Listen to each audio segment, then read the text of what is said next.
All right. Well, hello, everyone. My name is John Humphreys. I'm the Executive Director at the Association for Equity and Funding. That's been in existence here in Wisconsin for about 25 years, focused on, as the name would imply, equity and funding. And we look in particular at revenue limits and special education funding, EL funding, and funding for students who come from low-income homes, all of which was addressed in a key case called Vincent versus Voigt that was decided in 2001. Since then, AEF has been advocating around those issues and trying to get improvements in our state system of funding for education. In the meantime, we've taken on a big effort to make sure that schools that are members, districts that are members of AEF, have opportunities to get support for use of their funds in the most effective ways possible. And I want to thank RW Baird for being great partners. Mary Blaha and Todd Hajewski have been good friends of ours through this process, along with Debbie Burnett. This series of workshops started as an idea for a conference for low revenue districts, and has sort of morphed into this virtual presentation series with a focus on a variety of different areas. We've talked about health insurance, Medicaid claiming, and more. The first session was Mary with Debbie Burnett talking about a variety of interesting strategies to raise revenues and reduce unwanted expenses. And I talk about unwanted expenses because there are expenses where we do want to spend money, and those are instructional expenses. But other things that don't have as much impact on student achievement are things that we'd like to minimize. So there are a few places that districts, or there are very few places that districts seem to be able to go for this information. In particular, AEF again, but for districts that don't have a full-time dedicated business manager, AEF can be a really great resource for learning more about those strategies that Mary and Todd are going to talk about today. And I'll say my experience as a superintendent working with Debbie and a couple of other RW Baird experts was really positive. All those things to make a budget work. And over the course of the years that I was a superintendent, we were able to significantly raise categorical aids and state reimbursement. So that was really neat. So even for districts with full-time dedicated business managers, I think folks are really getting some good information from these workshops. So we're very pleased to welcome Mary and Todd. These workshops are ongoing for low revenue districts. They are posted on our YouTube channel, available for all. And if you're not a member district, please check AEF's website. We have some great resources and opportunities for supporting your efforts. So Mary and Todd are here to talk about Title I IDA Setaside, which is a great way to ensure that your IDA funds are being used to the most effective ways as possible, whether or not you're spending IDA funds on staffing. So Mary and Todd, I'm going to turn it over to you at long last here. And thank you again for joining us, and welcome everybody. Anybody who's in the audience should feel free to unmute and turn on your camera and ask questions as we go along. And I know I'm going to be able to do that as well and have some questions for Mary and Todd. So thanks again, and take it away. Okay, I'm just going to confirm that you can see our cover screen, that I'm sharing the correct screen here. I do see that, yes. Thank you. Okay, all right. Well, thank you again for the introduction, John, and thank you everybody for taking time to join us again today as we explore an opportunity that some school districts may have to maximize their limited dollars. I'm Mary Blaha, and joining me today is Todd Hajewski. Todd's monitoring the chat box, so don't be shy. Go ahead and drop something in the chat box during the presentation, or like John said, go ahead and unmute and just chime in. We welcome the interactive portion of the feedback. So this is our Baird School Finance team, and you may be familiar with one or several of us, and we encourage you to reach out if you have any questions. Our banking team, if I can click fast enough, provides support around financial management, debt issuance planning, and municipal bond market access. And then our School Business Solutions team provides support around the budget forecast model, the video library, school analytics, in addition to training and consulting. And Todd and I are part of that school business solutions team, in addition to Debbie and Elise. So our objectives for today's presentation are to identify a possible idea for you to explore in your district. And that idea may be a way to maximize revenues or provide resources for students and staff, or maybe create stability or efficiencies in an era of school districts and businesses being chronically short-staffed. So we are hoping that you will start to think about ideas that you may be able to share with the group, because our collective ideas may generate a new possibility for another district. So when you see that idea generator icon, know that we are really hoping that you're going to have something that you can share with us, because it might help prompt someone else to generate another idea that all of us then can build off of. So today's focus is going to be on maximizing federal revenues to provide services to students. And we are specifically going to talk about the Title I school-wide set-aside and why this could be an option for your district, and then how to apply and budget for this opportunity. But before we go any further, I know that time's valuable, and using IDEA funds for Title I activities is only available for Title I school-wide schools. So Todd and I won't be insulted if you say, oh, we don't have a school-wide school, this doesn't apply to my district. So if you need to find something more applicable to do during this time, we are not going to be insulted.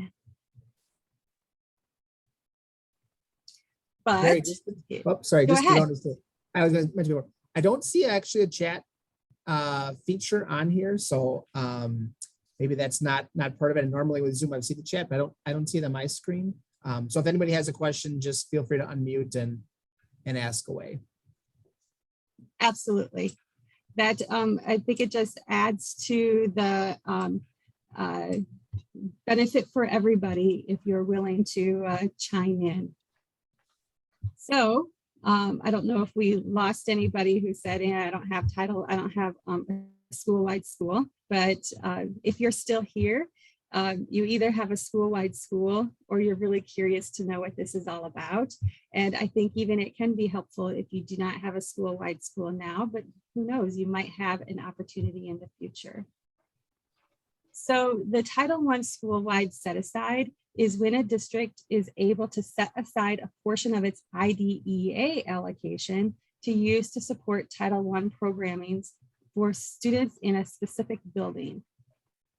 And what schools are eligible? Title I schools start out as targeted assistance programs, and they have to apply to become a school-wide program in order to serve all students.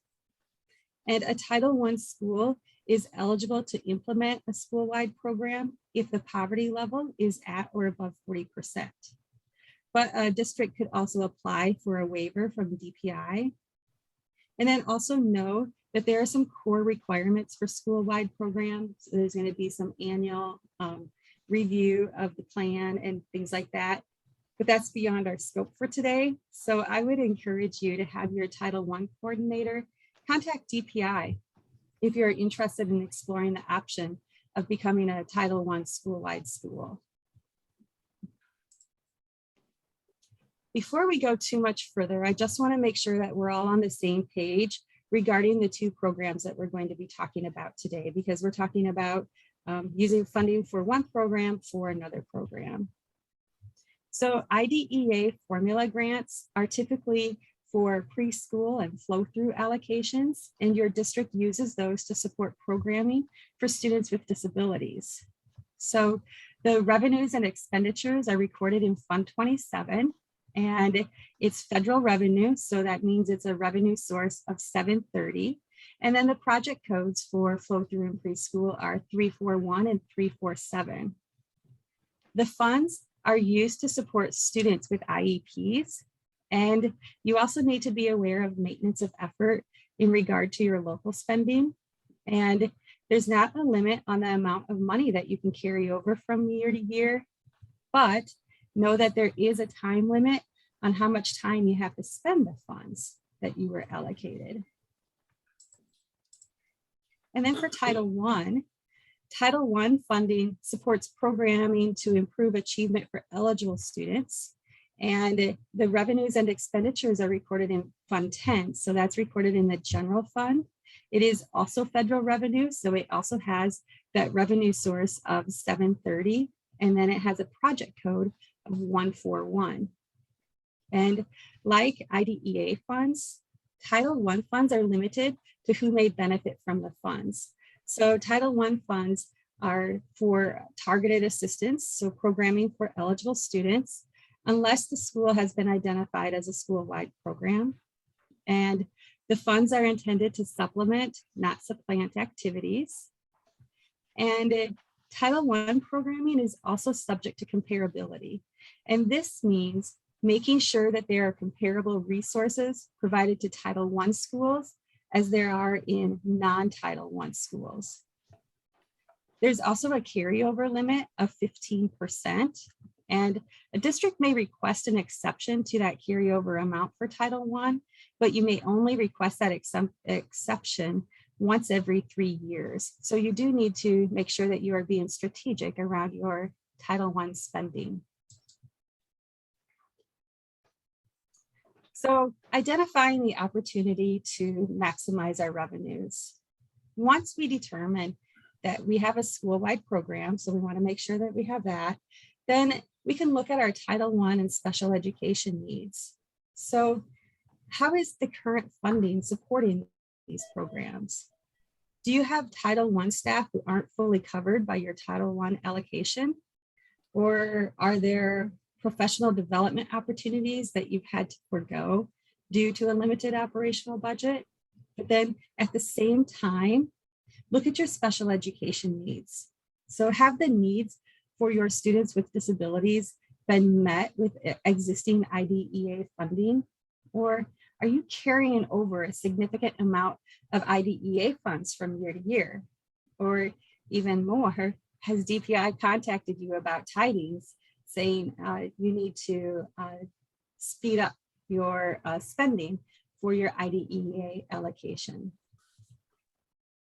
Look at your programs and the potential impact. Are the costs that you are identifying reasonable and necessary? And then also consider how setting aside a portion of your IDEA funding will have an impact on your future programs. It may be that this is just a one-time opportunity. Maybe you'll be using your IDEA carryover to support your students with disabilities, and then a portion of the current IDEA allocation will be allocated to that Title I set aside. Or it may be that you're projecting that in the future, you're going to have a need in special education that's going to require you to use more of your IDEA funds for Fund 27 in the future. And that's okay, because this is really a year-by-year consideration when you are determining if you are even going to do a Title I school-wide set aside. So for budgeting, first, you're going to need to apply for the Title I school-wide set aside via WISE grants. So make sure that you have WISE grants access. And then you are going to create account codes using specific project codes. And then finally, you are going to have some required reporting because, of course, you're using federal funding. So the last time, did you have something to add, Todd? Well, I was just going to add a little more to this slide and kind of just general IDA strategies. Unless you wanted to finish up with anything, go for it. Yeah, I was just going to reflect back on the last time that as a group that we had talked, and Debbie and I talked about how to maximize limited dollars, and we talked about how to be efficient and code your revenues and expenditures appropriately the first time. And I just wanted to reflect on some project codes. And I think, Todd, you probably have a little bit more to add to this. So project codes are those 3-digit numbers at the end of the account string. And in Fund 27, you have a choice between 011, 019, 341, and 347. And there really are some more project numbers that can be in Fund 27, but these are the ones that you would most commonly see. So we're not going to talk about those other numbers. But when you assign a project code to an expenditure, you are telling the state some very specific information. So if you use 019, that is saying these are non-aidable expenditures. And if you use 341 or 347, you are saying these are expenditures that are being supported with IDEA flow through and preschool revenues.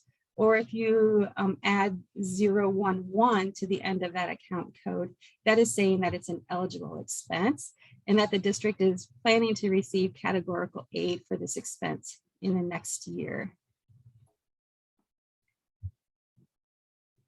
Todd, do you have a little bit more? Do you think that there would be something more that we could explain on project coding?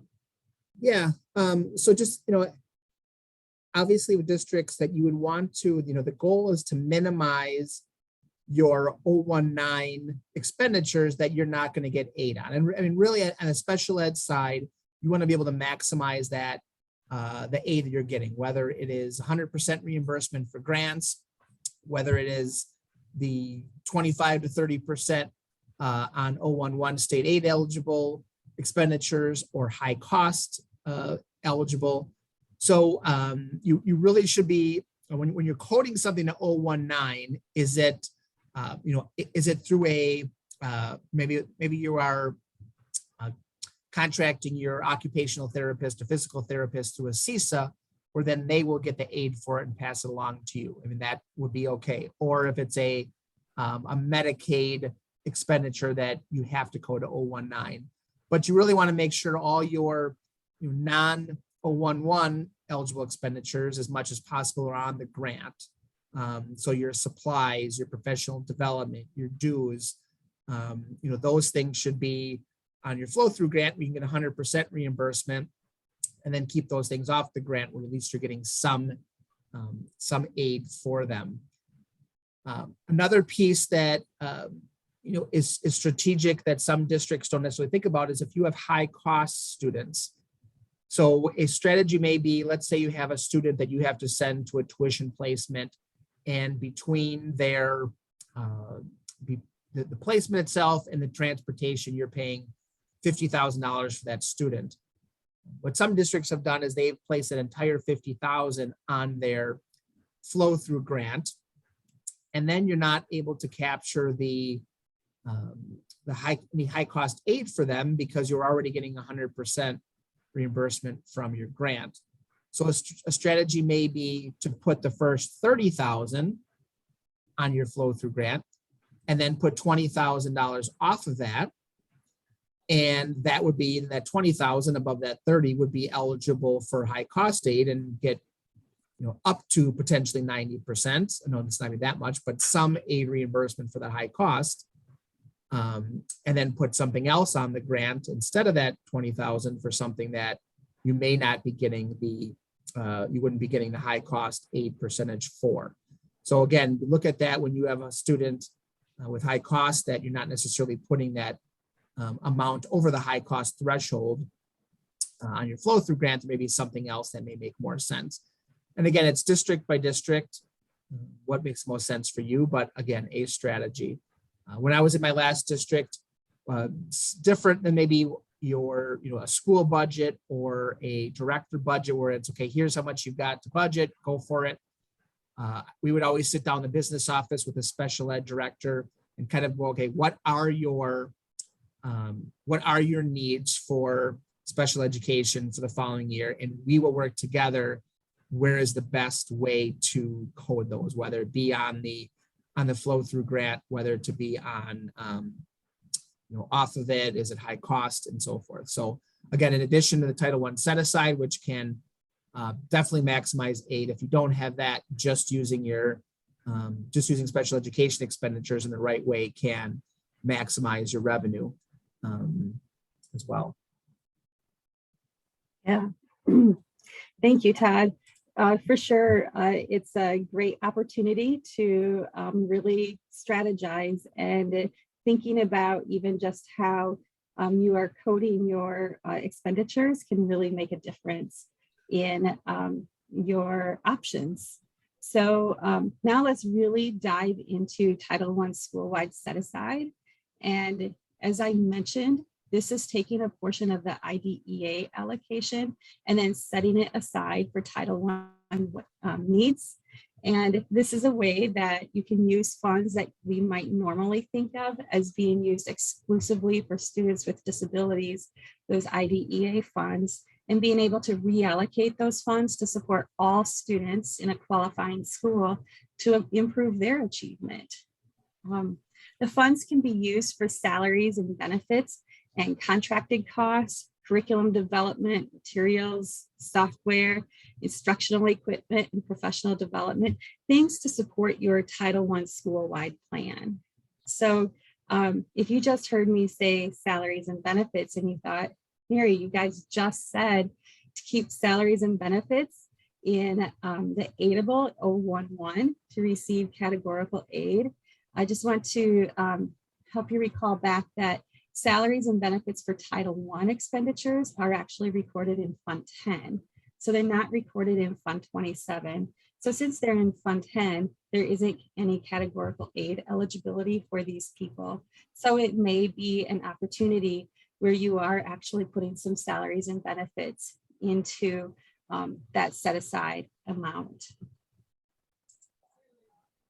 And if we look a little bit deeper into the program impact, one thing that you are going to want to do is to know if your district is meeting maintenance of effort. So take some time in WISE grants to see if you are currently meeting maintenance of effort, and then run some calculations to see what you can do to lower your maintenance of effort. So before doing a Title I set aside request, check to see if there's room in your maintenance of effort calculation that maybe you can shift some funds into the IDEA preschool or flow through grants, and that as a way to reduce your district's Fund 27 transfer going forward. Because this frees up your Fund 10 funds to be used for any other purpose. It's not specifically then for a specific program like the Title I school-wide program. And I would encourage you to contact DPI. They are happy to help you with opportunities to minimize your maintenance of effort and talk through some of the options that you may have available. And then once you know where you are at with maintenance of effort, determine your opportunity. Like I said, check to see maybe this is a one-time opportunity where you're going to use a portion of your IDEA allocation because you want to support a specific Title I initiative.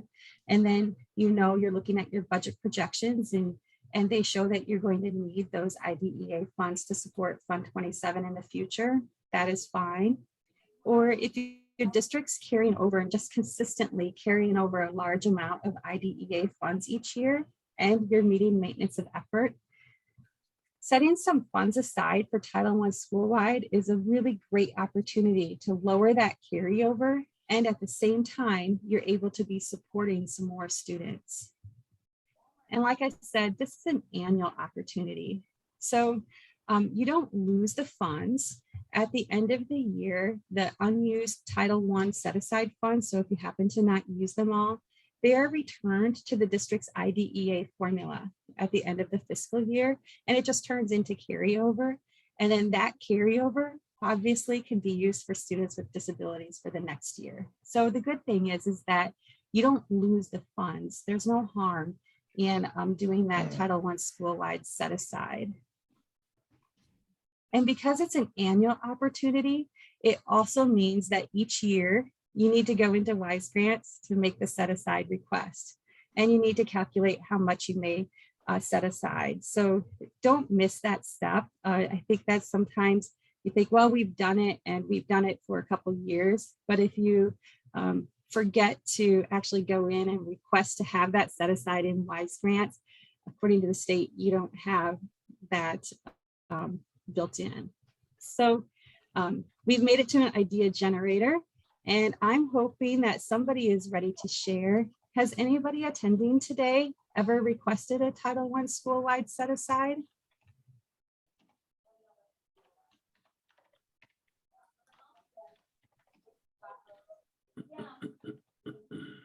Everybody's pretty quiet.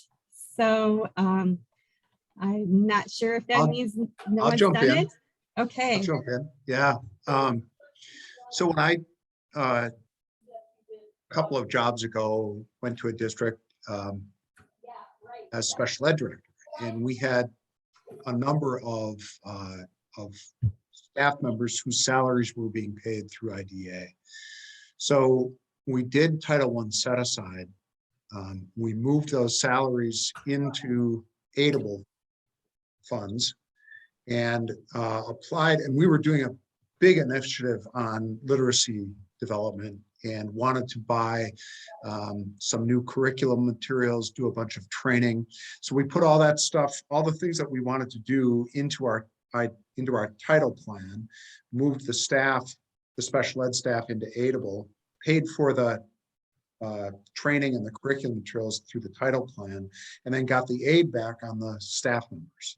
So it just worked really well. Mhm. So yeah, see, that's a great way of just like Todd was talking about, being strategic with what you are putting into which account. So that way you can maximize your aid. And you were able to meet another initiative, your literacy initiative. Right. That's great. Now, Mary and Todd both, with the way that ESSER funds have been put together, a lot of districts, I think, are receiving quite a bit of title money. Does that impact what you're thinking, that districts would be interested in doing this because they may not want to add to their title funds? May not need to. Yeah, I think that part of what districts may be seeing is because they're also separate from ESSER, but as a part of the COVID for this year, districts had an increase in their IDEA flow through allocation for this year. And they may be having more and more carryover going forward. And that can be kind of a struggle actually to fully utilize your IDEA funding. So I think that is how this becomes another opportunity.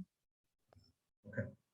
I've also had, I know some districts that have used, use their ESSER funds for special education purposes as well. So because that was a really kind of a no questions asked, really pretty much any special educational expenditure, with the exception potentially of a tuition placement for one student, but any expenditure that was for more than one student is eligible for ESSER. So many districts use that as a way to not necessarily increase their maintenance of effort threshold, do that as well too. So, but there's a lot of, and you're right, John, I mean, a lot of planning on, of how using ESSER now and what that may look like then in 2 years and how you are going to code and use and pay for those expenditures when ESSER monies are gone. Thank you. Anybody else have questions or thoughts at this point? Feel free to unmute.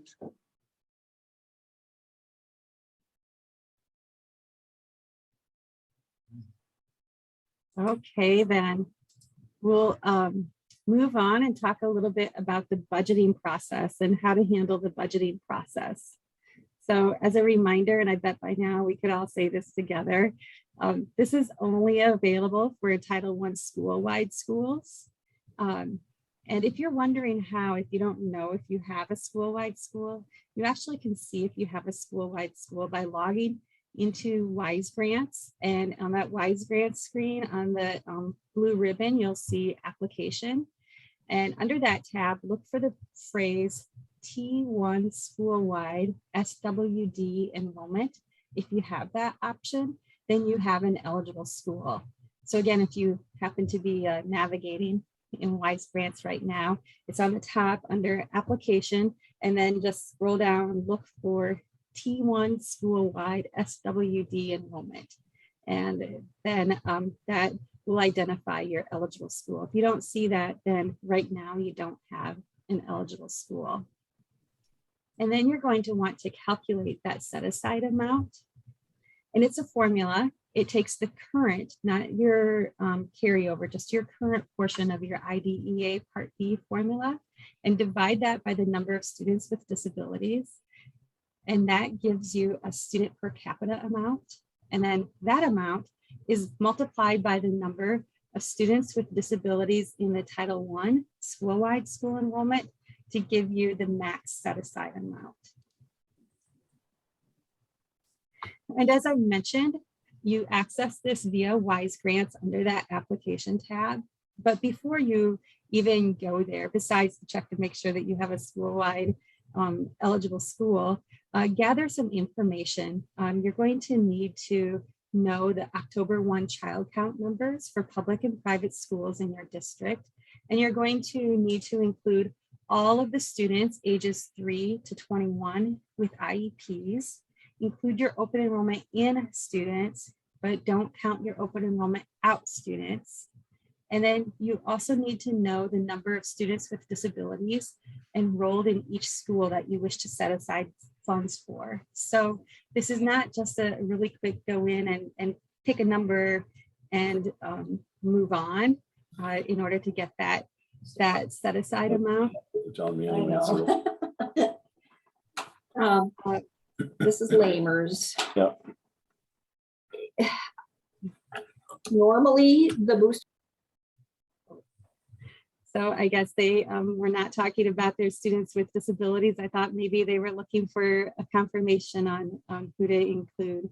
The next thing that you need to do when you are building your budget is to know that you do need to budget these funds by school location. And each school building in your district should have a location number that you use when coding your expenses so that you can identify which building is benefiting from that expenditure. That's going to ultimately help you when you are completing that school level report at the end of the year.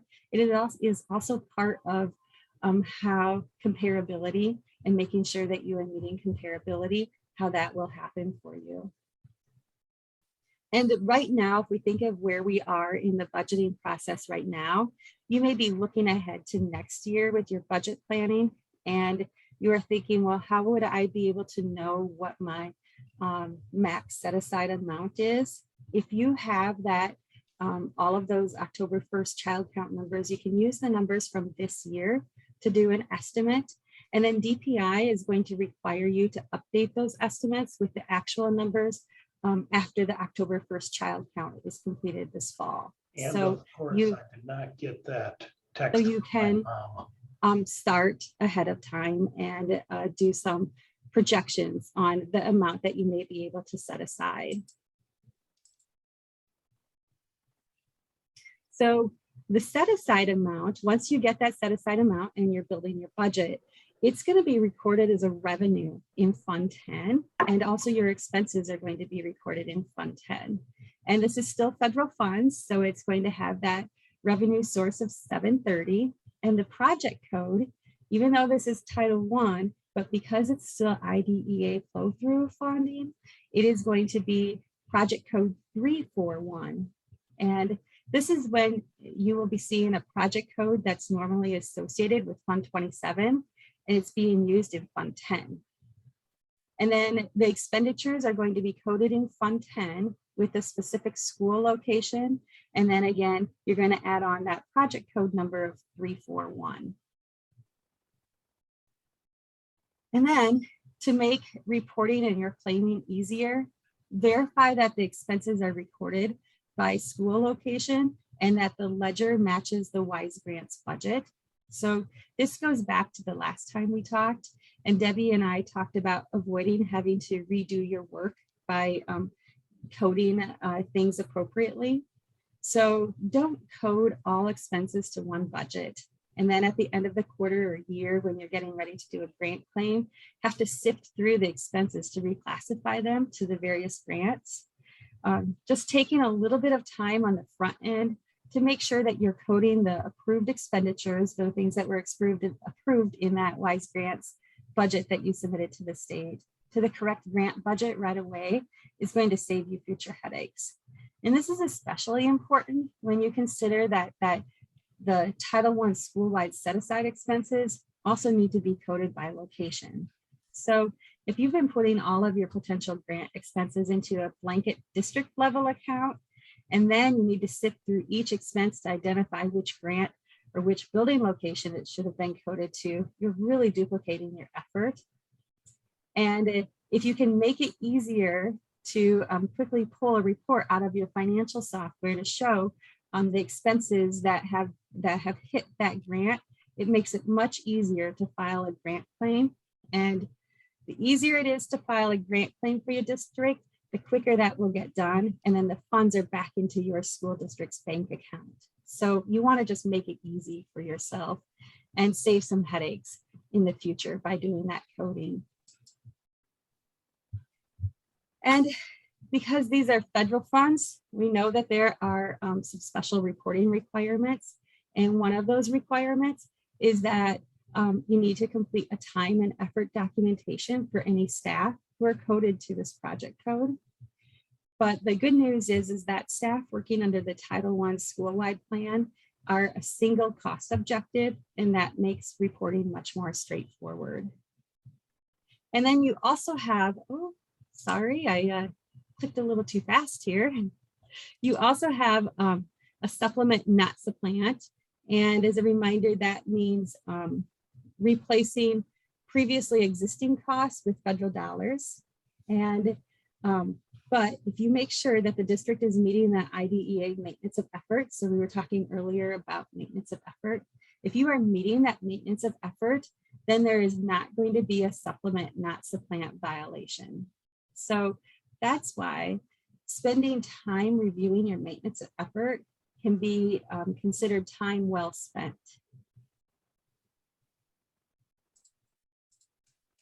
So have you been thinking about what types of expenditures you would consider possibly supporting with Title I Schoolwide set-aside funds? Anybody have any ideas that they are thinking that potentially they could code there?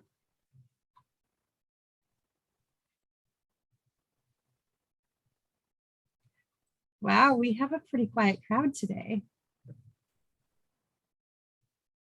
Well, I'm happy to jump back in. You know, like I said before, we were doing a lot with training. We brought in some folks to coach our teachers on new practices. We did a lot with supplemental curriculum resources. We bought some core curriculum. For instance, we wanted to replace what are called leveled readers with decodable books. In other words, we wanted to make big changes in materials available for kids to learn to read. And it was expensive. So we used title dollars for that. We put all that. In fact, we got some help from CISA with developing our new title plan, but we had to sort of do a fair amount of it independently because what the model we were using was just different. I'm trying to remember some of the other things we did, Mary, that might have been a little bit, I don't want to say out of the ordinary, but would have been things that we would have typically covered. We did, actually, I sent some staff to a national conference. That was another good one that we used those dollars for. So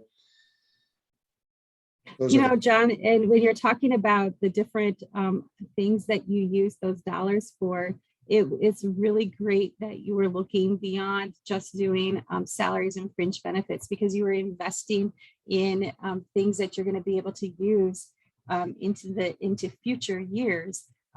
Professional development isn't just a one time and you never benefit from it again, or purchasing those materials and things like that. It is taking that one time, that funds that you have that for that fiscal year, and using it strategically so that it's going to benefit you in future years. Yeah. So great. Thanks for sharing. Yeah, it was a very systematic approach and comprehensive. You know, there were a lot of pieces of the puzzle to pull together.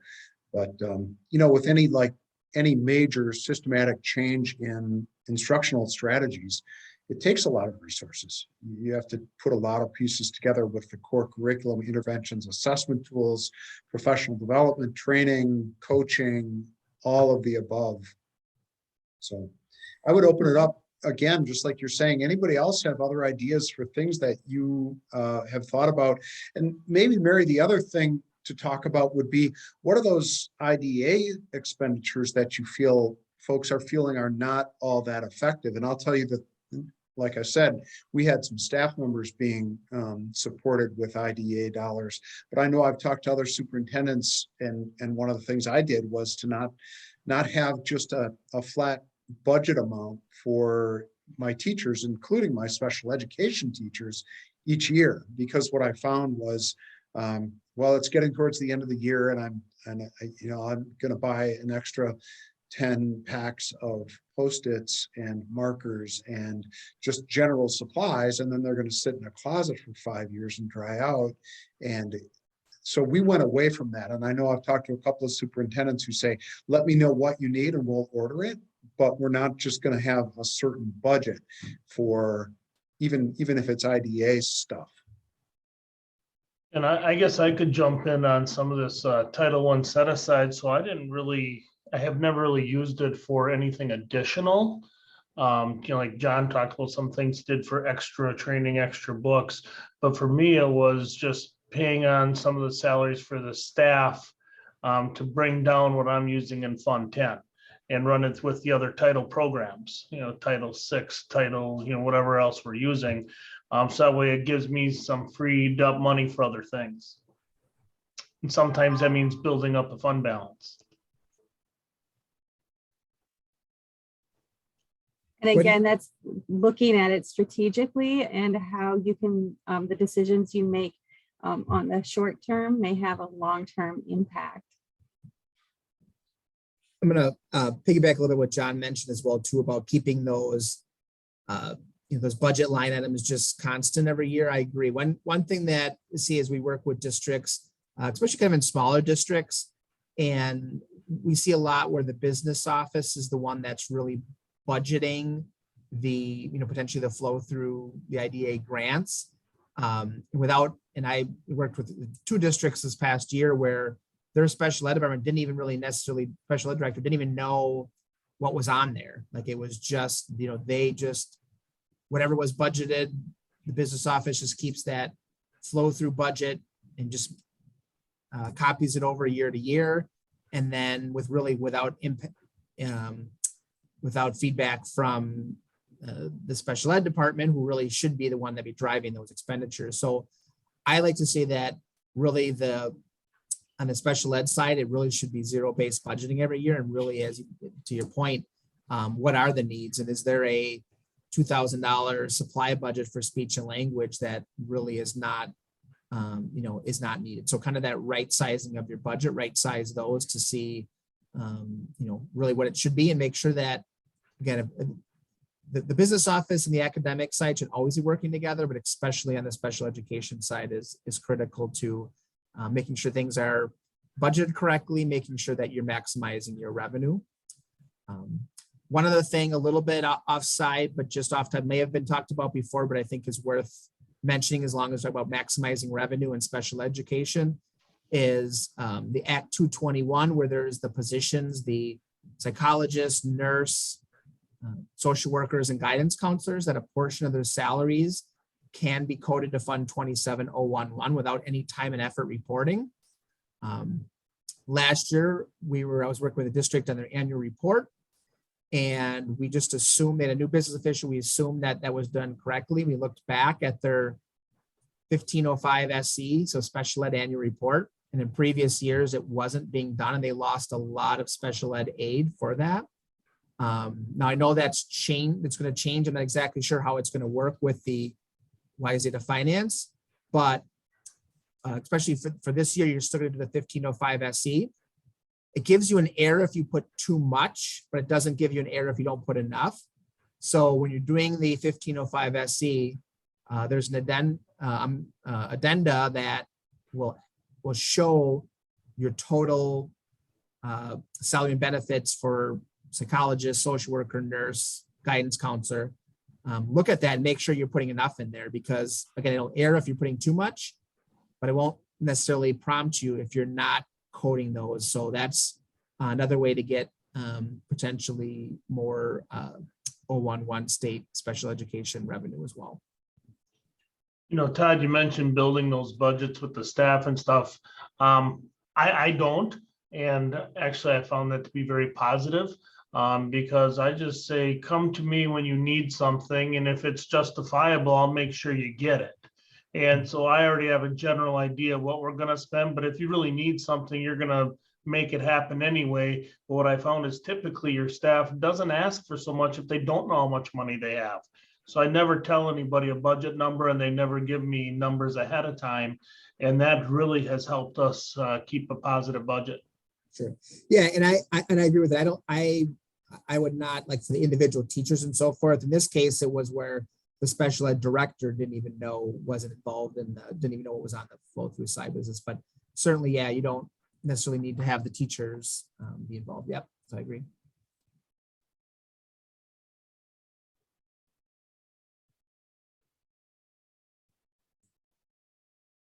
Anybody else have anything that they would like to share?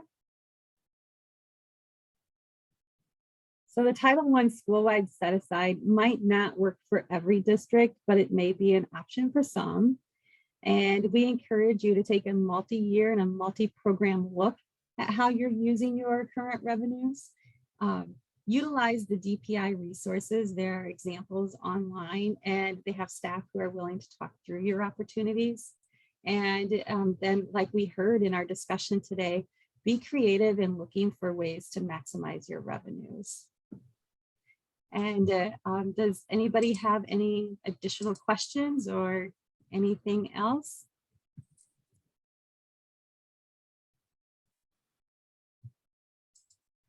Last chance, Otherwise, folks, for you to ask any questions of Mary and Todd. Certainly a large group of folks. Mary, is that your last slide? that is my last slide.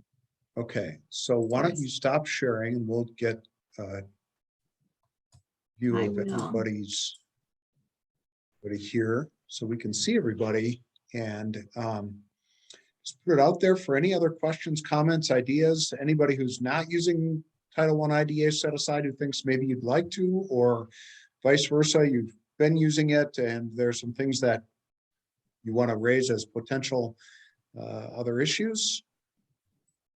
See a lot of familiar names out there.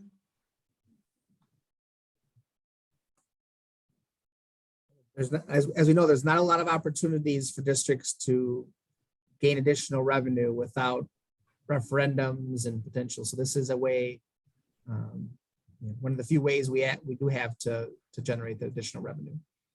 Yeah, appreciate that, Todd. Well, I'll tell you what, I'm gonna stop our recording and stick around for any other questions that anybody'd like to ask without having them be recorded. And we can just have any more sharing. And before I do that, again, thank you, Mary and Todd. Really appreciate your expertise and your time today. And on behalf of AEF, thank you very much. We will share the recording on our YouTube channel so folks can check that out. And if anybody wants to stick around and ask specific questions, we will do that presently. Thanks again.